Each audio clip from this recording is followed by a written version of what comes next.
धोखेबाज बीवी, नीला ड्रम और काली नियत। नीरा बचपन से ही अपने हुस्न पर नाज करती थी। लोग कहते क्या नैन नक्श पाए हैं इस लड़की ने। लेकिन नीरा का सपना था एक रईस से ज्यादा पति, बड़ी कोठी और हर महीने नया मोबाइल। पर किस्मत ने उसे दिलाया रघुवीर, एक सीधा सादा गणित का मास्टर जो सुबह बच्चों को जोड़ घटाव सिखाता और शाम को ट्यूशन में x+y से लड़ता। रघुवीर अपनी बीवी को बहुत चाहता था।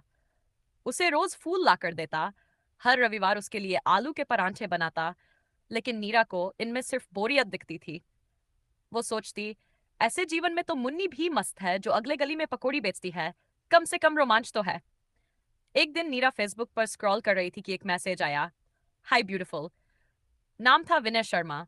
प्रोफाइल पिक्चर में टोपी, चश्मा और ऑडी की चाबी।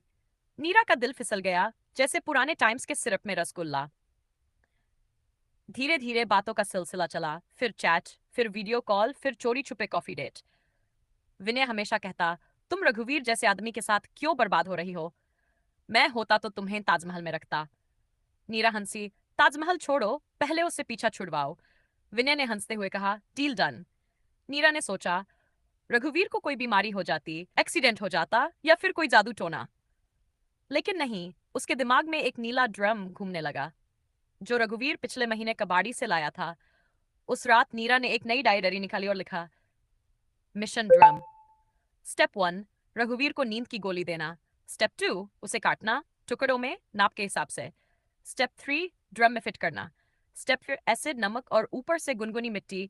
नीरा को अब अपनी जिंदगी सीरियल जैसी लगने लगी थी। थोड़ी क्राइम पेट्रोल, थोड़ा नागिन। उसने सावधानी से नींद की गोलियां खरीदी, चाकू तेज करवाया और विनय से वादा लिया, डील के बाद मुझे दिल्ली ले चलना, अकेली न छोड़ देना। और फिर आई वह रात। चांदनी तो थी लेकिन डर से काली लग रही थी। रघुवीर मासूमियत से बोला, आज तो तुमने दूध में केसर भी डाला। क्या बात है नीरा। नीरा मुस्कुराई, पिया मिलन की रात है आज। कुछ ही देर में रघुवीर गहरी नींद में था। नीरा के हाथ कांप रहे थे लेकिन उसकी आंखों में सपना था, दिल्ली की दुकानें, बड़ी गाड़ी और अपने नाम का क्रेडिट कार्ड। उसने पहला वार किया, सॉरी रघु। दूसरा वार, तू बहुत अच्छा था पर तुझ में पैसे नहीं थे। तीसरे के बाद सन्नाटा। नीरा ने उसे टुकड़ों में काटा, प्लास्टिक में लपेटा और ड्रम में डाला।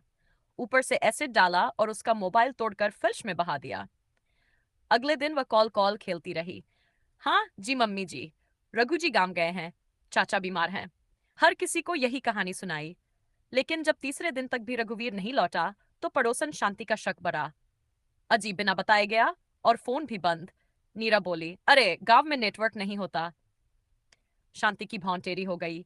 अब तो 5G आ गया है भाभी। अगले दिन दरवाजे पर इंस्पेक्टर चौहान खड़े थे, लंबे घुंघराले बालों वाले और मूंछे ताव में। मैडम आपके पति कहाँ हैं। नीरा घबरा गई, वो गांव में हैं। इंस्पेक्टर अंदर घुसे और एक तेज गंध से उनका माथा चकराया। ये पीछे क्या रखा है। साहब, पुराना ड्रम है, कागज भरे हैं। जब ड्रम खोला गया तो सच बाहर आ गया, साथ ही नीरा के सपने भी। इंस्पेक्टर बोले, बिना डॉक्टर की डिग्री के पोस्टमार्टम कर दिया तुमने। नीरा ने सब कुछ उगल दिया। मैंने मारा साहब, क्योंकि वो गरीब था, मैं थक चुकी थी। विनय का नाम सुनते ही पुलिस ने उसकी तलाश शुरू की, लेकिन जो मिला वह चौंकाने वाला था। विनय असल में विनोद था, एक ठग जो 4 महिलाओं से पहले भी शादी का वादा कर चुका था। उसकी ऑडी की चाबी असल में खिलौने की थी और फोटोशॉप से बनाई प्रोफाइल। नीरा अब जेल में है, जेल की दीवारों को गिनते हुए। हर रविवार उसे वही परांठे मिलते हैं जो रघुवीर कभी बनाया करता था। और सबसे मजेदार बात, उस ड्रम को जब कोर्ट में सबूत के तौर पर लाया गया तो वकील ने कहा, माय लॉर्ड, ये कोई घरेलू हिंसा नहीं, ये घरेलू विज्ञान का प्रयोग है। अब लोग उस गली से गुजरते हैं तो कहते हैं, उस ड्रम वाले घर में मत जाना, वहां प्यार के नाम पर कट कट हुआ था।